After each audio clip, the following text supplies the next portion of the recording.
Alright, what's going on, dudes, and welcome to a new Minecraft Snapshot, 15W35, on a Monday, interestingly enough, a couple days earlier than usual. Got a few things to take a look at, so why don't we get started?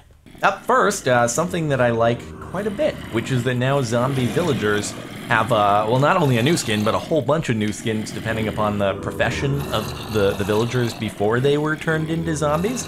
So it adds a whole bunch more variety, and they also look quite a bit more zombie-like, with all the noise in their face textures and the tattered clothing. It's pretty cool. Here, I'll show you how they actually get converted. Well, I mean, you've seen it done before, but I know they're like, why are you doing this to me? It's just for science, man. I'm just, there you go. Now the pain's over. You're now a zombie. Can you even feel pain? Probably not. Here, we'll do it one more time just for good measure. Food! They finally notice, and then he'll turn into a librarian-based zombie villager baby? That's odd.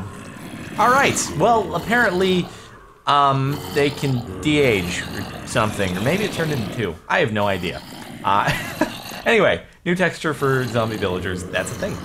I went ahead and turned down the zombies for the next part because they were getting a little bit annoying. So next up we have some minor weapon balancing changes with all the, well, not just weapons, but tools in general, changing their attack speeds and their, that sort of thing. Just attack speeds, I suppose. All their damage is still the same for the most part, except the hoe may have gotten some slight tweaking in the damage department as per potentially that whole thing with the hoes being the most powerful weapon. They still actually are. But I think they were toned down slightly. So it does 1 attack damage now with an attack speed of 4. Obviously, in survival, you can't apply sharpness 5 to a hoe, or sharpness period to a hoe, so it doesn't really affect it that much. It's a cool Easter egg, I suppose. So you're not going to be able to do too much damage with the hoe in survival unless you apply modifiers to it. However, when it comes to the sword, the cooldown was actually reduced quite a bit, so now you're able to do quite a bit more damage per second, which is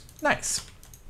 And also, I'm dealing some crazy particle effects that I've never seen before. I don't know if this is new or not, actually. This is catching me off guard. Watch it be something that's actually existed for a really long time that I just wasn't aware of, but I'm not entirely sure what that particle effect is. Huh. That's interesting. Well, I'm sure someone can tell me, because I didn't read up on that. I didn't see anything about it on the changelog, so interesting. Anyway, the diamond sword now has a much quicker cooldown than it used to, so not bad. I'm sure that Mojang is going to continue balancing out all the different cooldown values on all the weapons and whatnot, but I went ahead just for good measure and applied sharpness 5 to all of them just because, and if you do the math, 4 times 7.25 is 29, whereas 1.45 times 13.25 is approximately 19, so still, sharpness 5 diamond hoe will wreck everyone.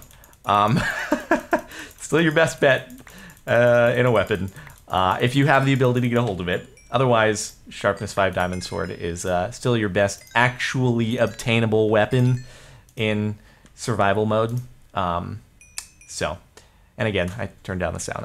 That's why you're not hearing anything. So, all right, rest in peace, zombie. He's protected by the fence. Nice, good thinking, man. You're the youngest of the bunch, and you are apparently the smartest. Okay, so that said, that's new weapon balances, and we'll move on to the final change.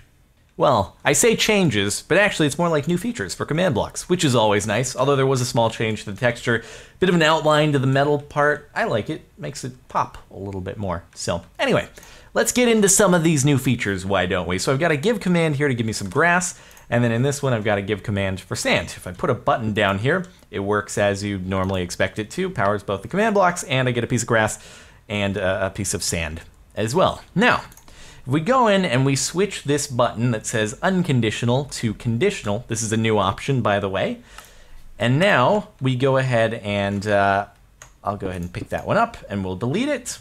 Then if I press this, nothing happens. And the reason why is that when you have the command block in conditional mode, there has to be a command block before it that runs successfully, otherwise this one won't execute. And you can see if a command block's in conditional mode with the texture, it has a bit of a cut in here at the bottom to designate the change. So once again, I can put this one down behind it, and then if I go ahead and execute once again, it'll work. Yay, cool. So as long as the command block behind it executes successfully, then this will go properly. And this can be useful because if the command before, say, is checking for a location of a player, trying to return true or false, if it runs successfully and the player is within a certain radius, then the next command can start activating. So one potential application for it. All right, next up over here, we've got a setup that's just, if I activate this right here, it's going to spam my chat with 1, 2, 3, 4, 5. So I've just got to say 1, say 2, say 3, say 4, say 5 in here. And as long as this one is in repeat mode, it's just spamming my chat. Now I turn it off and we're all good.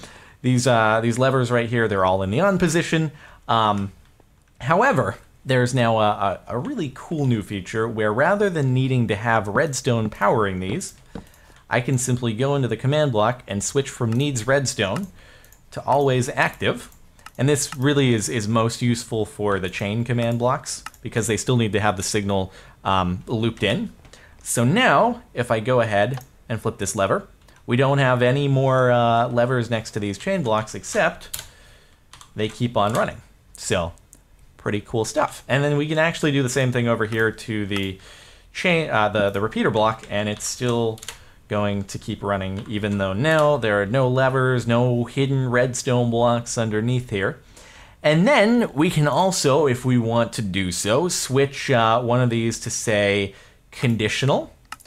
It's not going to change anything. However, now I'll set this one right here to needs redstone, and you'll notice now it switches to only doing 1, 4, 5 because the signal gets passed from say 1.